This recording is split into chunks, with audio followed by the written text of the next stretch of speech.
Si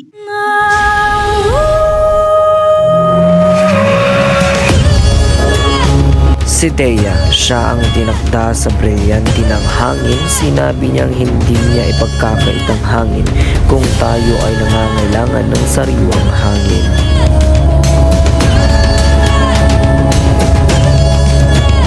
Si Adamos, siya ang nag-iisang lalaki sa grupo. Pinapangalagaan niya ang brilyante ng tubig. Inaalay niya ito sa lahat dahil ito ang importante, dahil ito ay kailangan natin sa pang-araw-araw upang mabuhay. Si Flamara, siya ang nangangalaga sa kapangyarihang apoy. Itinakda niyang pangalagaan ang apoy sapagkat pampainit ito sa kapaligiran.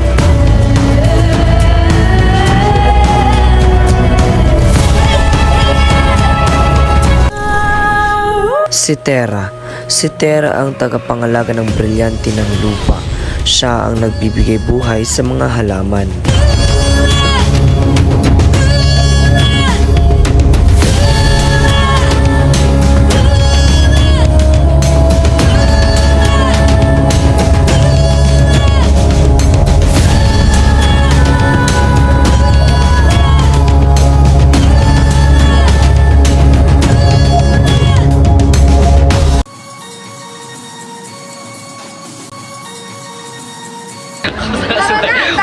Bumalik sa ating trabaho.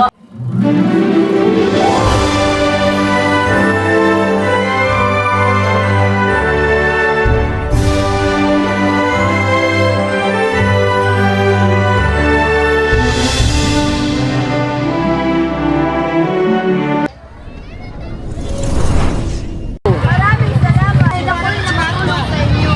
Walang anuman, mahal na sangre. Ika'y makakaasa sa aming tulong. Huwag kayong magsayang. Tama, pahalagahan natin ito. Magaling! Naway magpapangako niyo ito magpakailanman. Ako po, mahal na sangre. Basta kayo, Oo, manin, mahal na sangre. ngunit kamay nilalamig. Huwag kayong mag-alala. Ako na ang bahala. Brilyante ng apoy, inuutusan kita. Balik ang init sa kanilang katawan. Huwag kang mag-alala, mahal na sangre. Ako na ang bahala.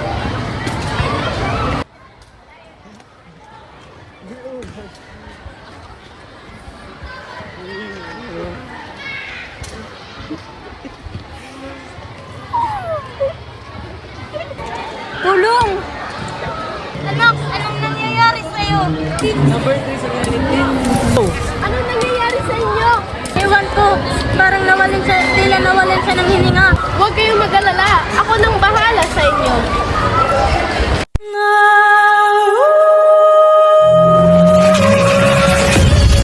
Brilyante ng hangin.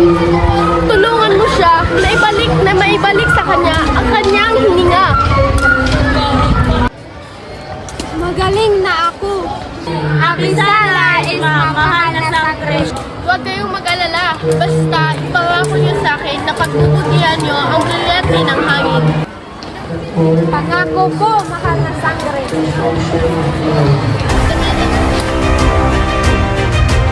Pagkatapos tulungan ng mga sangre ang mga hayop, hindi nila tinupad ang kanilang mga pangako sa mga sangre. Kaya sinira nila ang kalikasan.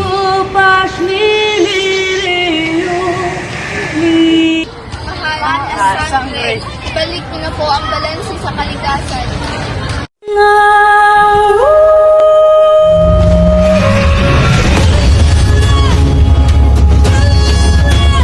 Pinatawad na ng mga sangre ang mga hayop at simula noon hindi na sila naging tamad at pinapangalagaan na nila ng mabuti